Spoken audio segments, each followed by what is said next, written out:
some separation, right, between what I consider my advocation and what I consider my vocation. And I've always struggled with how can these two things intertwine?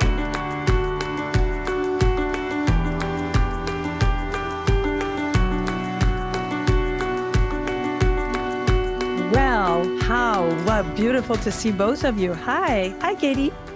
Hey, Soph. Hi, Tina. So this is really special for me. I've known both of you and loved both of you for so long. I feel my heart is really full. This is really special. So, Tina, I was very surprised when you brought up this idea of exploring your zone of genius, because of all the people I know, you're probably one of the ones that would have put you right on top of people that live their lives full on in their zone of genius. And so I had a moment of like, really? So I thought this would be super fun and playful, and to play with Katie with that and kind of add that to the mix of ingredients here. And so I'd love for you to tell us a little bit, where is that coming from? How is that? Tell us about it. Well, I think one of the things in my career, I've always wanted to live in my zone of genius. And, there are those moments where you do. But I think by default, we end up in our zone of competence more often than our zone of genius. And sometimes we need to be reminded that we're not actually in our zone of genius because we're good at doing whatever we're doing. And so we just keep doing it. And one of the things my acupuncturist said to me one day, he said, just because you can doesn't mean you should. I thought, ooh, that's really telling, right? So how do we know to push ourselves through that vulnerability to know that we're actually in the place where life just moves almost divinely, right? Time disappears. We're feeling really in the flow. And I think that's much harder to get to. I mean, I know that Katie writes a lot about that, and I read a lot about that. And so if you talk about authenticity all the time, and I think about you as somebody who lives an authentic life, but I think it's a constant reminder for us, isn't it?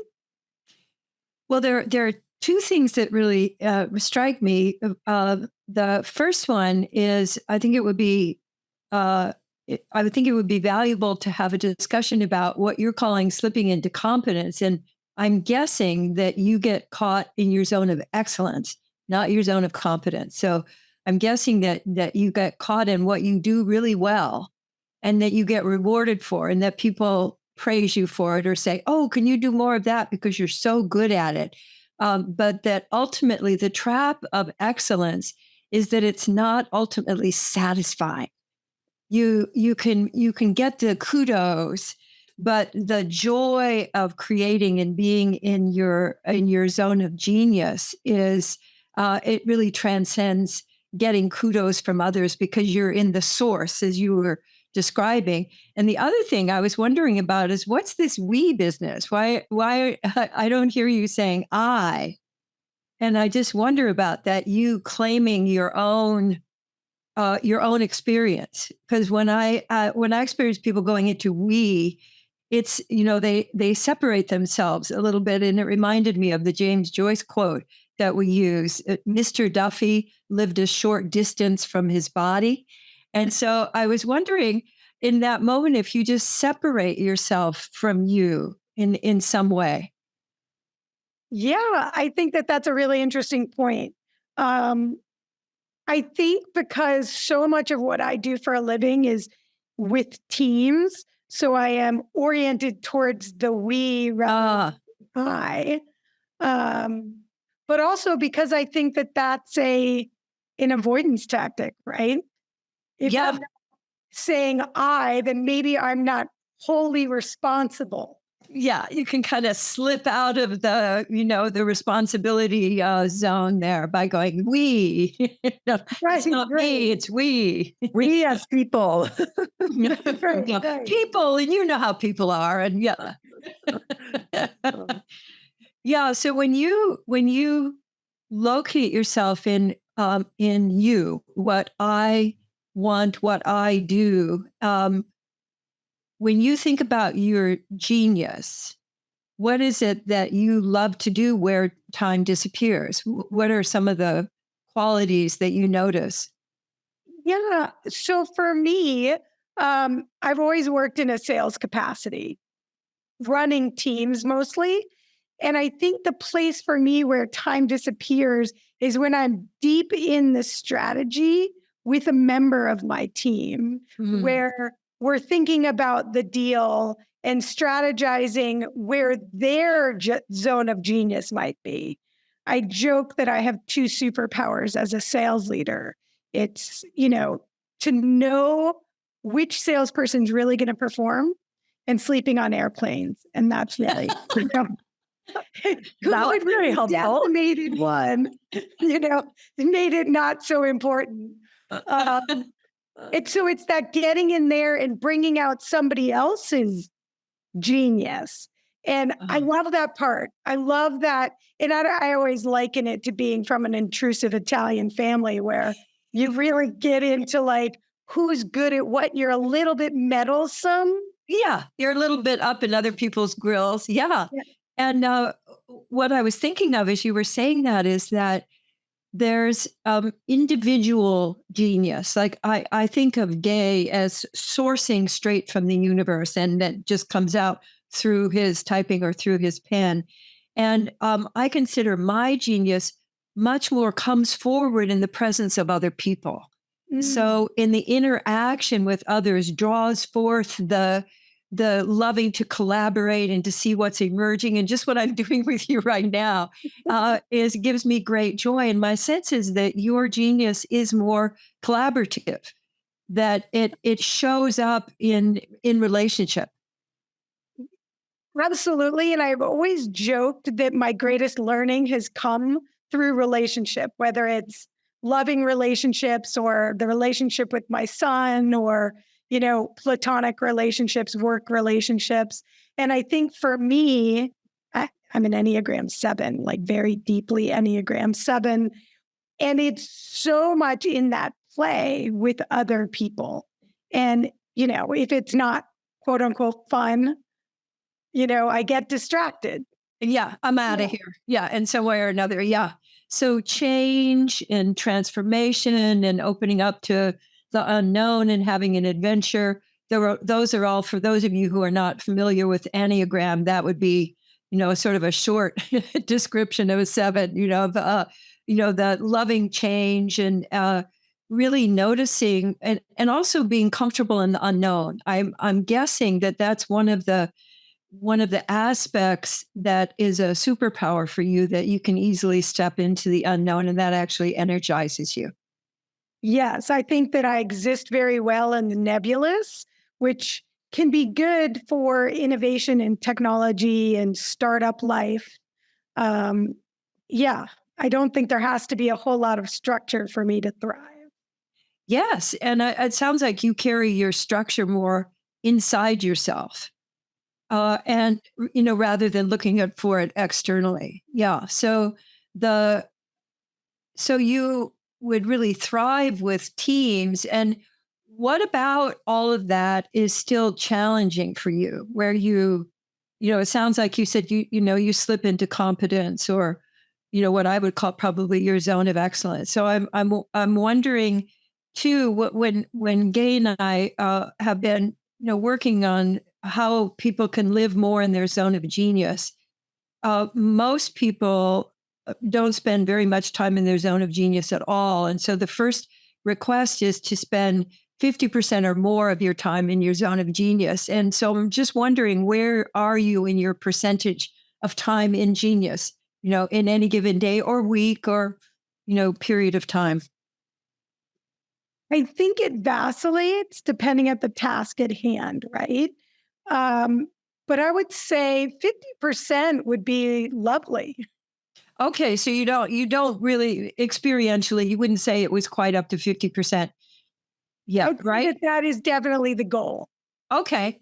Okay, so to be spending most of your time in Genius would be 51%. Yes. And I really encourage you to go for 51% and then recommit. And so how do you know you've slipped out of your zone of genius? Um, I think where it starts to feel more like work and less like play. Yeah. Oh, that's beautiful. I think in general, that's a great phrase. If it's work instead of play, I've somehow left that zone where things are coming through, and I'm on the ride of discovery along with others. And do you notice anything if you just think about a couple of times where you've slipped out? What's been going on when that happens? I think I get out of creativity and more into process. Beautiful. So that process is so important, in getting anything done, whether it's in business or in relationship. So it's that transition between the aha, and then making it real. And so it sounds to me too like your zone of genius could infuse your zone of excellence more. So play combined with process. I just wondering how you might play more with the getting it done part. Yeah. And you're really speaking to my 7 in that. That's really like the desire. It's really, again, it's where it doesn't feel like work. Oh, yeah. And I think that at some level, that's what all of us wish for, is that what we're engaged in feels like play and not like work. Wouldn't you say so, Soph? Yeah, thank you. I was actually going to say it's funny because one of my shtick I talk about with my clients a lot is that there's no procrastination when you actually love what you're doing. Like people are trying to fix their procrastination by just doing more of something they don't want to do, and stop doing things you don't want to do, and then you won't procrastinate. It's the recipe. Yeah, that's so beautiful. One of the things that Gay said is that there's never enough time to do the things you don't want to do. So, which I really love. And I was just thinking too about the the zone of genius and play is something that emerges and goes through waves, like comes through, and then there's this period of time where you may be waiting for the next wave. And I'm wondering how you occupy your own unknown, where you've ridden a wave and it's gone into shore, and then now what?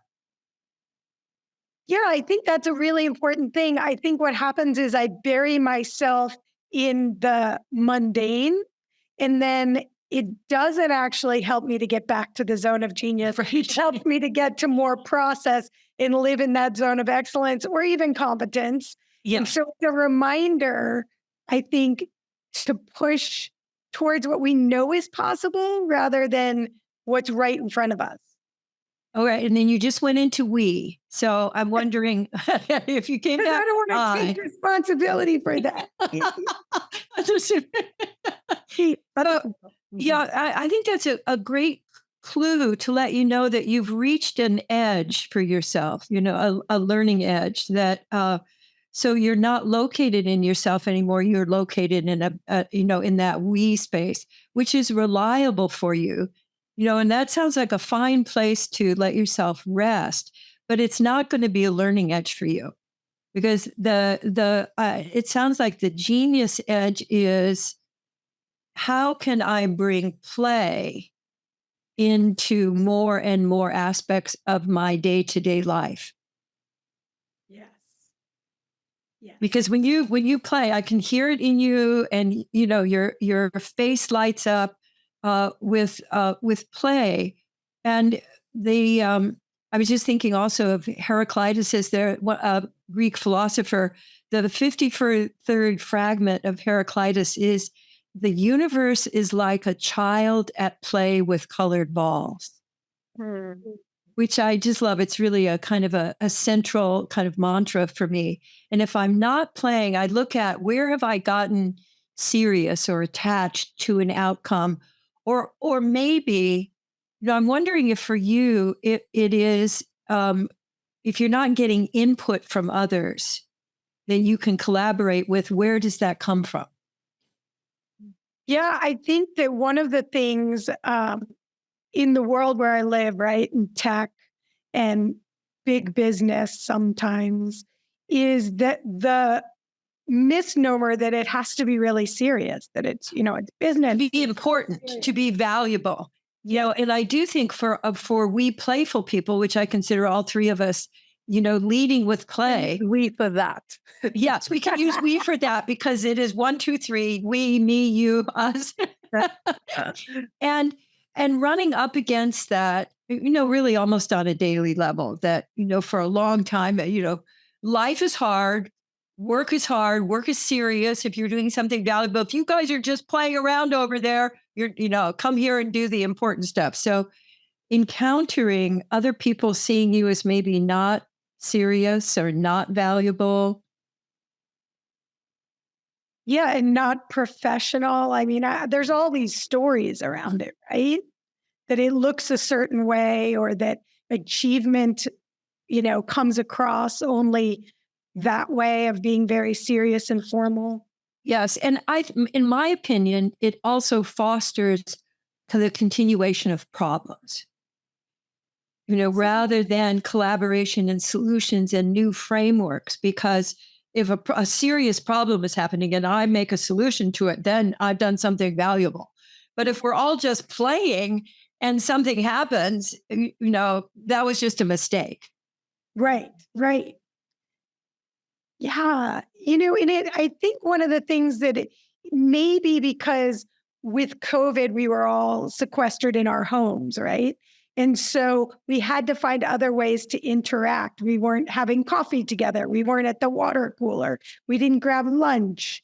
And one of the things we did a lot in tech was we take walking meetings, right? Oh, what a great idea. Yeah. So that to me fosters play and imagination and creative problem solving. And so when we were all locked in COVID behind our computers, there was less of that. And so life took on a more serious, at least for me, a more serious bent.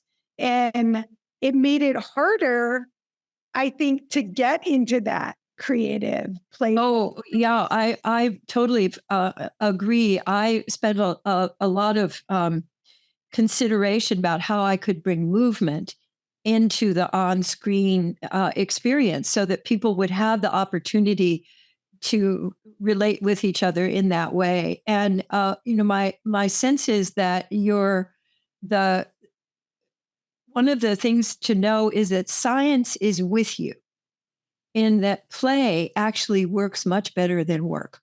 And there's a quote from Karen Purvis, a research scientist, about how we create new learning, how we create new synapses in the brain. And a new synaptic connection takes 400 repetitions if you're working, unless you play. And then it takes between 10 and 20. Huh. So, that for me is like, it's my Bible, it's my Holy Grail quote, because it confirms everything that I've experienced over many years. And I'm imagining that when you're collaborating with people and you're playing, things are flowing and something happens and it's easy. See, because that's also a mark of genius. It's easy. That we don't value it as much. I tend to, and you tend to devalue it because it was fun. I think this is a really big piece. And I was talking to my CEO about this the other day, and I was saying, well, that's really easy. I can put that together. And she was like, easy for you. And I thought, oh, I guess she's right, because she's a scientist, literally. Yeah. And what I deem her, like what she does for a living, is very difficult and doesn't seem at all like play. Yes. Yes. So the easy for you is a mark of genius. So one of the things I've noticed over decades of doing this is that when someone is describing their genius, they just assume that everybody else can do this because it's easy. And then easy for you is really a marker of, oh, that's something that is a genius skill of yours. And so the whole valuing it, I think it becomes that actually does become a we issue. How can we value easy and value people's genius, and then the combining of genius? That's what I find to be the most exciting, is the joining of genius. And I think that's what you do with people, is that you evoke their genius through your collaborative, ease of play and evoking, what is wanting to happen. But the question is, do you value that? I think some of that, though, isn't some of that cultural, this like proletariat, we must, work hard and, Oh, No pain, no gain. No pain, no gain, right? Like, oh, it goes back, generations, if not centuries, mhm. of, and I think that that's all rooted in the conviction that life is hard. And that belief, then we tend to organize to make life hard to support that belief. So letting go of life being hard, I think, is very challenging for people. Katie, about that, I have a question that really, as you two were talking about, easy for you. So I've quit smoking 3 packs a day when I was in my 20s, and then I lost 200 pounds, later. And those are pretty big things that people look at as like possibly impossible. Yeah. And when I reach them, I still have a little bit of like, okay, what's next? Like it was something that took me years to get to. And so for a while, it was that hard thing. But then when I get to it, I treat it a little bit of like, all right, done. What's my next challenge? As if I'm committed to life being challenging. And that's where I'm going to get that's what I'm going to show, that I'm so whatever. But when I get there, clearly it didn't show much to myself, because I'm on to the next one. That's Yes. playing here at play here a little bit. Yeah, that seems really valuable, Sophie. Of the What I'm also hearing is the sort of the atta girl, or, oh, wow, that was great what you did. That and our orientation toward being praised by others to validate our own worth. And that, of course, I think is cultural, and has been going on forever, and especially applies to women. That people. I have this great cartoon I still have on my wall, which is a meeting around a corporate table, and the man that's at the head of the table says to the woman who's obviously just spoken, that's a really good idea. Maybe we should have one of the men share that.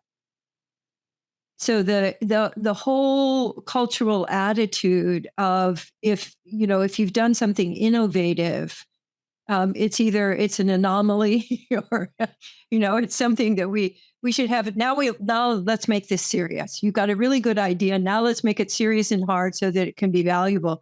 But I do think that's I think that's one leading evolutionary edge, is that life is play, and that nature is play. And the playing of, not being at the heart of play, I think, is tossing ideas, tossing sensations, noticing what's going on with other people, trying out an idea, tossing it out. If that's not working, trying another one. That sense of letting it see where it wants to go. And I'm wondering if that's part of the joy for you, of where is this going? Or is it also part of it that we're so oriented towards being like focused on goals and achievement, right? So I got there, like Sophie, you got there. Yes. And then what's next? And what I also saw, and what I saw a little bit with you, Sophie, seeing that it's like it's a little bit of a dismissing. Yes. Oh, well, yeah, it's dismissive. Yeah. Instead of look what I did. This is amazing. I mean, when I look at what you've done, both in healing yourself, but also losing all of that weight. I mean, that's amazing. And statistically, there's just a tiny little percentage of people too who are able to do that and sustain and it. maintain it. Yeah, and maintain it. So there's this sense of what have you done for me now?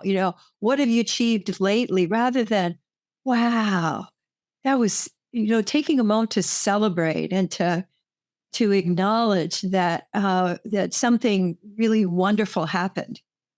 Yeah, and it feels unkind.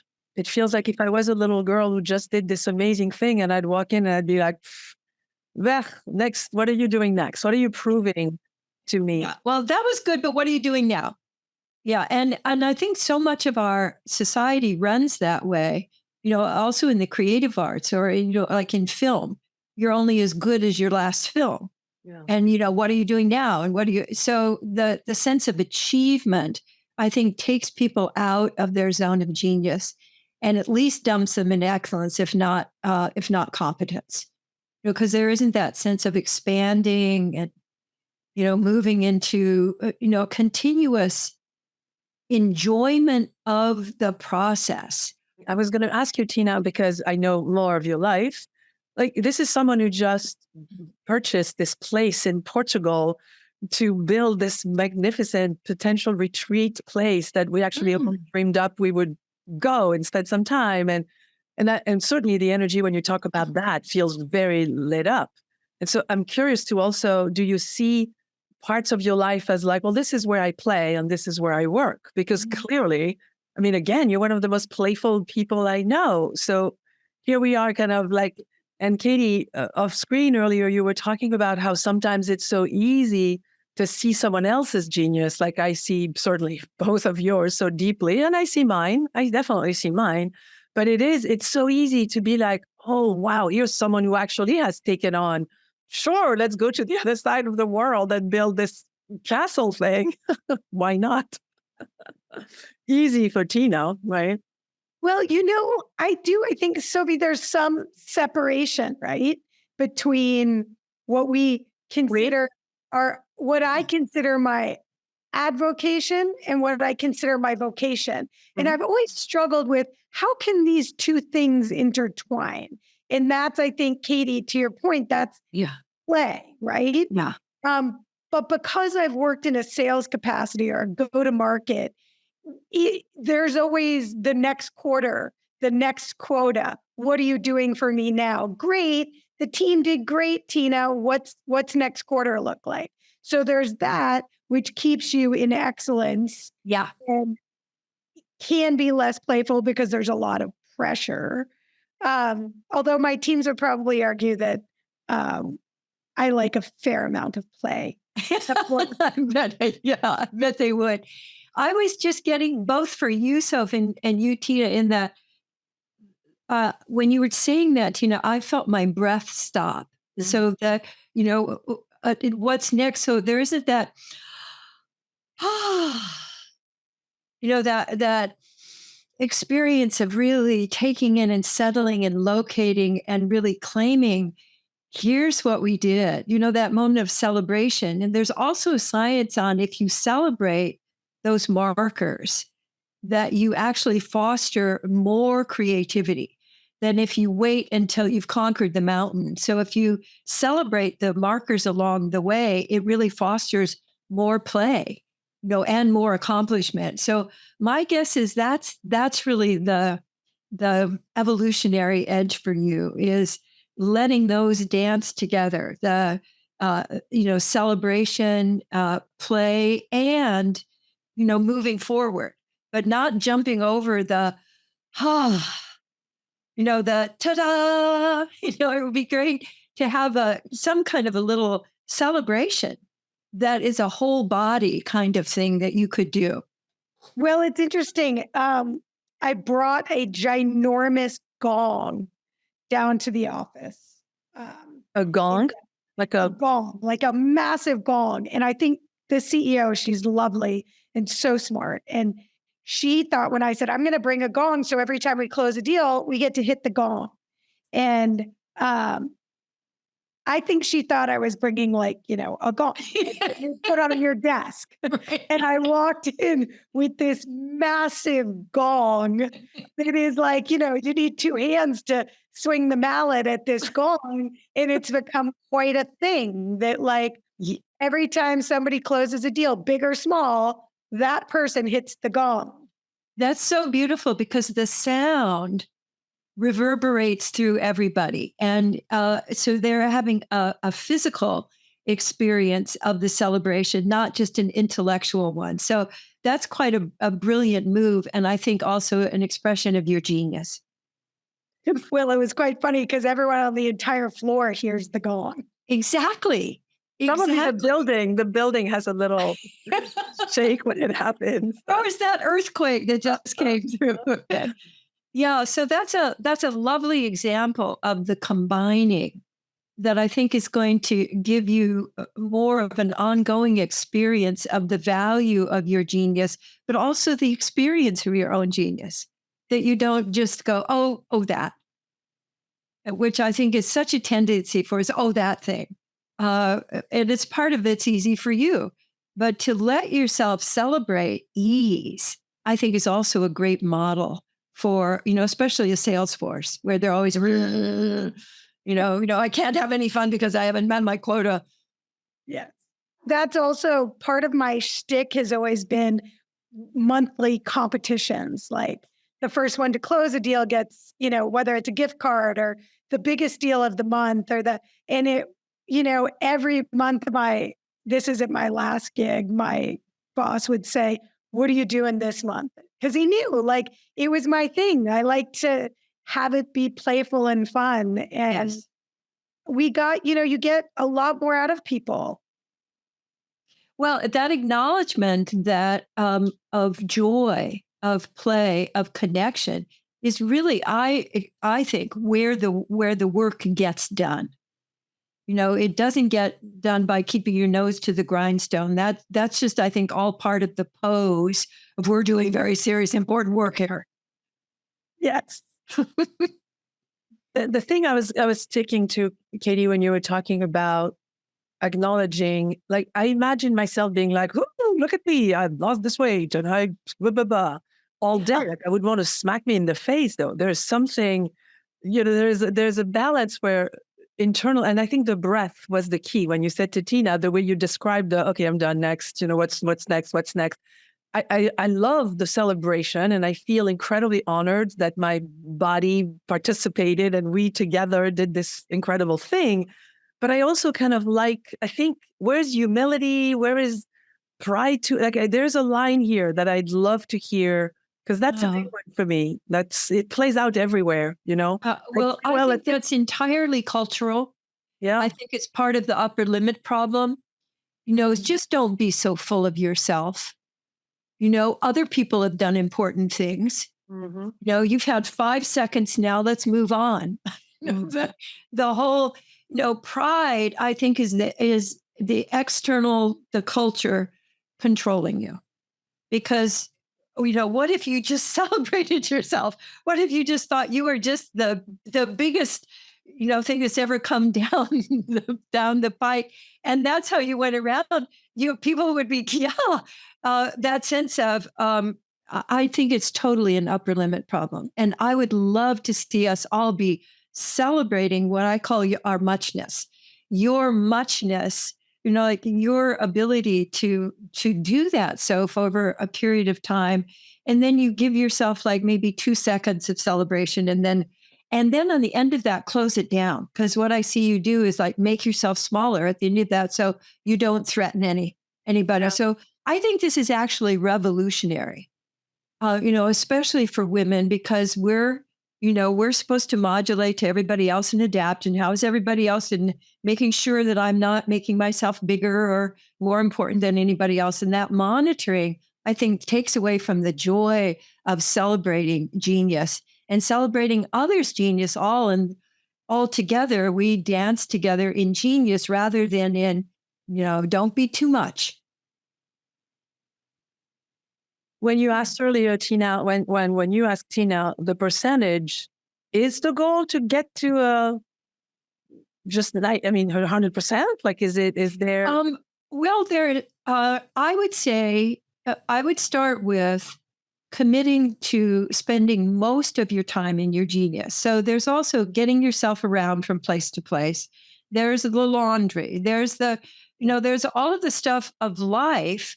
But what I've noticed is that as I've committed to living in my genius more and more of the time, that my genius qualities infuse my work.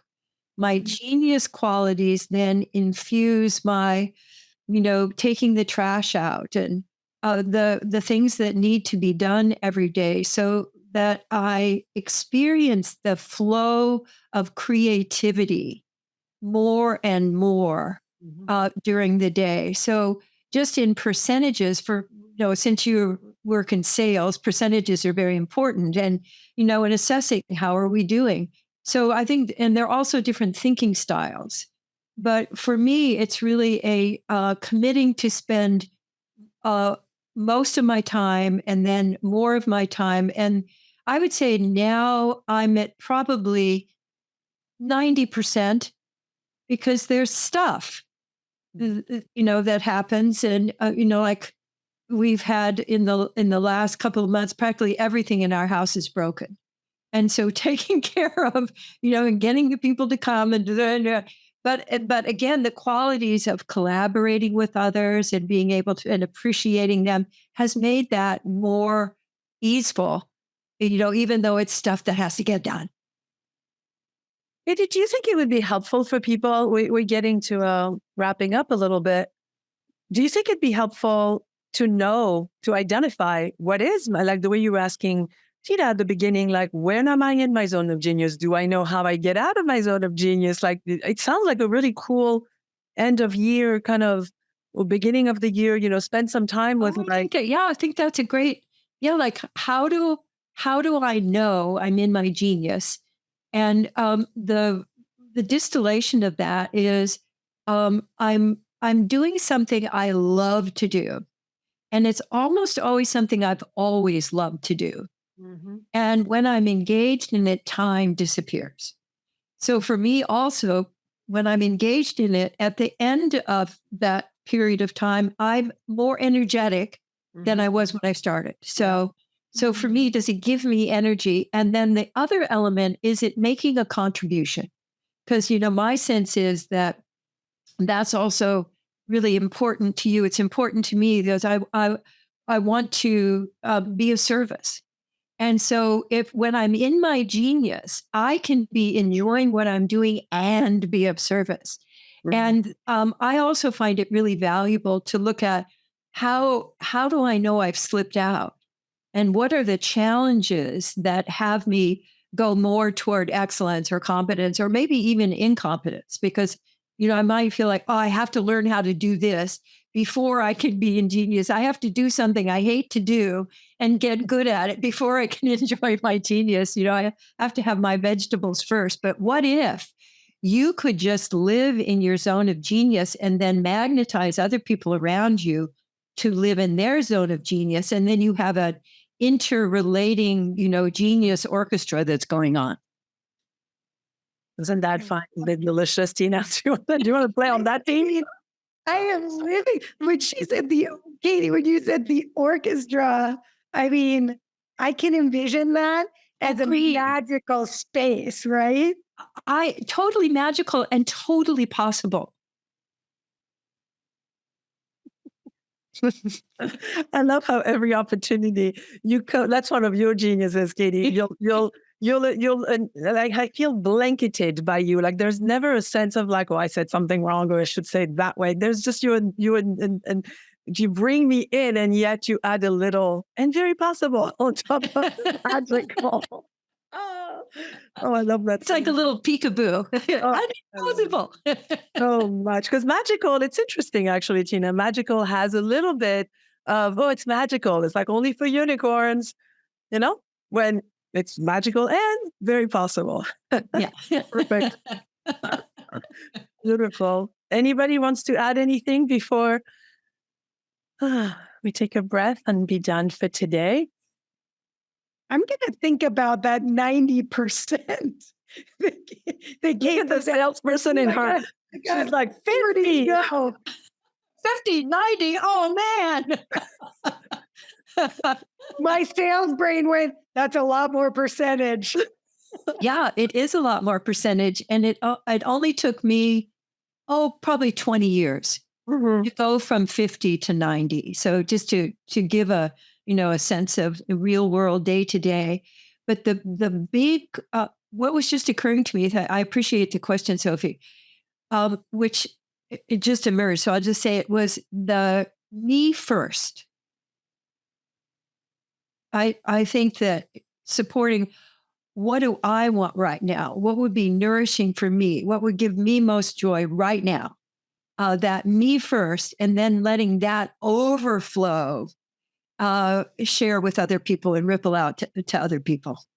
It's being said in planes for a long time, put your mask on first so you can, there's nothing you can do for anyone if you're, asphyxiating on the floor. So this is beautiful. No, seriously. I mean, Tina will be sleeping on that plane, but we'll go and put a mask on her while she's sleeping. Oh, you guys, thank you so much for this time. It's just what always, I mean, talk about energy. I was energetic when I walked in, but I definitely feel more energized by this conversation. Yeah, me too. That's one of the things I love about our conversations and why I'm doing it, because, we're generating more energy together. And I want to let other people know it's totally possible to do that. So thank you, Tina, for just stepping into this unknown and for playing. Thank you. Thanks for having me. It was very nourishing.